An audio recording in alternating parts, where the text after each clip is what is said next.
Ramaswamy Iyer Krishnamurthy, an eminent figure in Tamil literature, was popularly known by his pen name Kalki. A prolific writer and poet, he was also a journalist and social activist. Kalki was active in the freedom struggle and in 1921 joined Mahatma Gandhi's non-cooperation movement. He worked for various newspapers and magazines in his career, beginning with Navashakti in 1923 and then Anand Vikatan in 1932. He also founded the magazine Kalki, which he edited until his death in 1954. Kalki wrote historical and social novels and short stories in Tamil. He even translated Gandhiji's autobiography into Tamil. Some of his famous novels were Parthiban Kanavu, Siva Kamiyin Sapatham, Ponniyin Selvan, and Alai Osai. He was awarded the Sahitya Academy Award in 1956 for Alai Osai. His famous short story, The Tiger King, relates, in tongue-in-cheek manner, the story of a king of a small Indian principality. The king hunts tigers to prove an astrological prediction about his death wrong, but ultimately meets his end in the most ironic manner. The story is a powerful satire on the erstwhile royals and their foibles, and also highlights human beings' callous attitude towards animals in general. Here is a summary of the story The Tiger King by Kalki. The story begins with the narrator introducing the readers to the late Maharaja of Pratibandhapuram, popularly known as the Tiger King. The Maharaja, we are told, met his end in an extraordinary manner. When the king was born, the chief astrologer predicted that he would grow up to become a hero and a mighty warrior, but that he would eventually die. To everybody's astonishment, the 10-day-old prince started to speak. He brushed aside the prediction. Everyone dies eventually, he remarked, and demanded to know how he would die. The chief astrologer told the prince that a tiger would cause his death. The infant prince, however, was least affected by this. Once the prince turned 20, he became the Maharaja. Soon he became aware of the prediction made at his birth. The young king resolved to hunt a tiger to prove the prediction false. After killing his first tiger, he triumphantly sent for the astrologer. The astrologer declared that the Maharaja could kill 99 tigers, but should beware the 100th tiger. From then, tiger hunting was prohibited in Pratibandhapuram for everyone but the Maharaja. The Maharaja was fearless on his hunts and even killed a few tigers with his bare hands.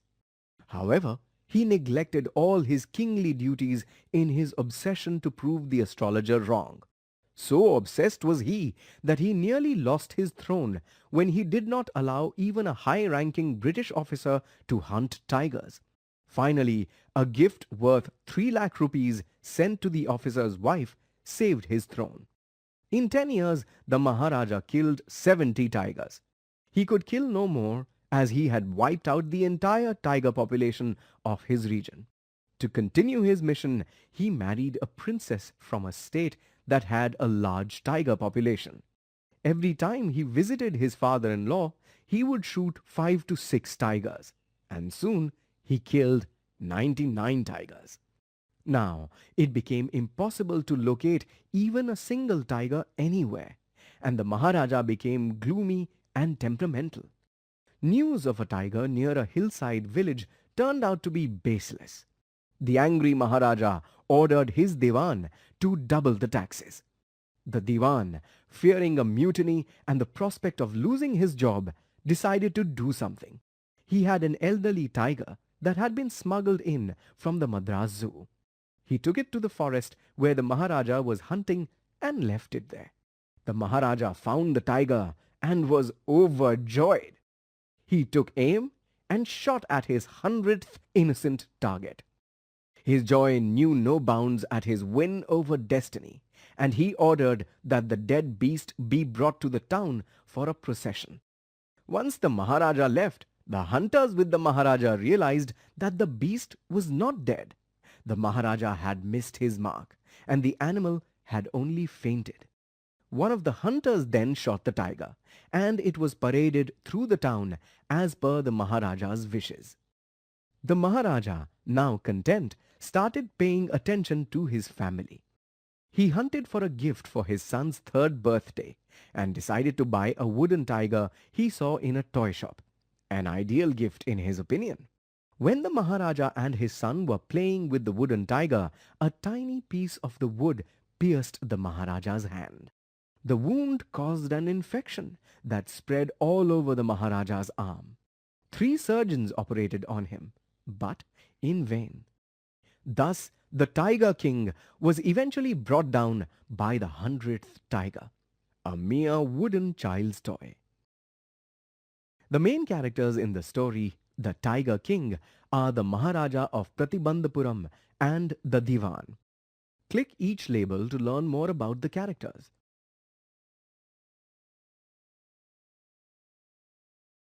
The Maharaja of Pratibandhapuram is introduced by the narrator as the hero of the story. He has a very long and elaborate royal title, but was known as the Tiger King due to the prediction about his death. The Maharaja comes across as a determined and bold individual. This is evident in how he starts hunting tigers even when told that a tiger might kill him. He leaves no stone unturned to meet his objective. He even refuses a high-ranking English officer the permission to hunt tigers in Pratibandhapuram. However, his actions may also be seen as those of an irresponsible and stubborn individual. He completely abandons his duties as a king as he goes on a hunting spree. Similarly, he does not pause even once to think about the impact of his reckless hunting on wildlife. The Maharaja is manipulative. He is wise enough to placate the British officer by sending his wife expensive jewelry to retain his kingship.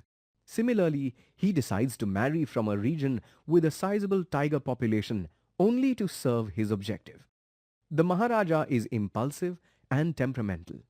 This is clear from the way he exempts taxes one day and then doubles it soon after.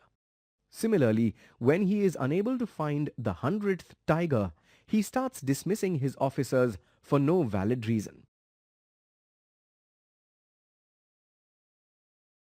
The Diwan is a resourceful person who attempts to meet all the Maharaja's demands. When asked, he even finds the right girl for the Maharaja to get married to. He is especially resourceful when he fears for his job or his own life. When he realizes that the Maharaja's impulsive actions could lead to their doom, he ensures that the Maharaja finds his 100th tiger. The Diwan seems to be quite a shrewd person too, as he is able to foretell that the Maharaja's actions could cause discontent among the people. Now, let us examine the story closely. The Tiger King is set during the British rule in India, when several semi-independent royal princely states used to exist. The story is set in a fictional South Indian state called Pratibandhapuram. This setting gives readers an insight into the way monarchies functioned. Despite being set over 50 years ago, the story is timeless. Those in power do still abuse their positions to meet their whimsical desires. The dominant theme of the story is the arrogance of those in positions of power. The author uses the character of the Maharaja to critique the high-handedness of the powerful, especially the erstwhile royalty of the era. Those in power are represented as unmindful of anyone or anything. The Maharaja decides to hunt tigers, ignoring his responsibilities as both a ruler and a family man. Villagers are threatened with unjust taxation, and the Diwan with loss of his job merely because the Maharaja couldn't find the 100th tiger. The arrogance is most clearly delineated by the Maharaja's hunting spree that lasted more than a decade. The secondary theme is the insensitivity of humans towards wildlife. No one, especially those in power, seems to care about the ruthless manner in which tigers are hunted to extinction within the Maharaja's or his father-in-law's state. Thus, the story subtly comments on the need for protecting animals from the destruction caused by humans attempting to be heroes. The author employs satirical humor, combining it with irony and hyperbole to comment on various aspects of the society he depicts. He satirizes astrology right in the beginning when he says that the most fantastic aspect of the Tiger King's death was that when he was born, astrologers had predicted that the Tiger King would actually have to die one day.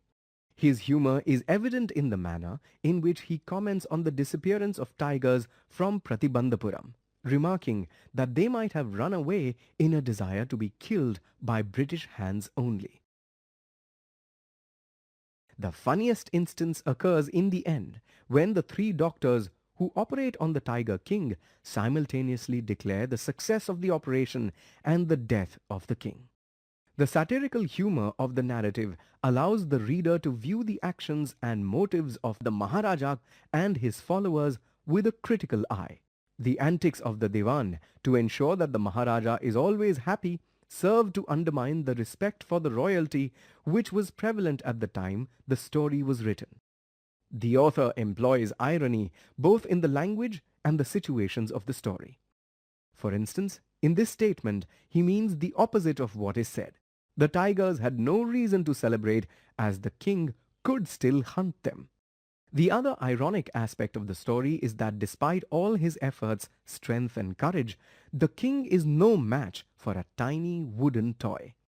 Dramatic irony, where the reader is aware of something that the characters are not, is also used in the story. The reader is aware from the beginning of the inevitable death of the king, while the king believes he can defeat his fate.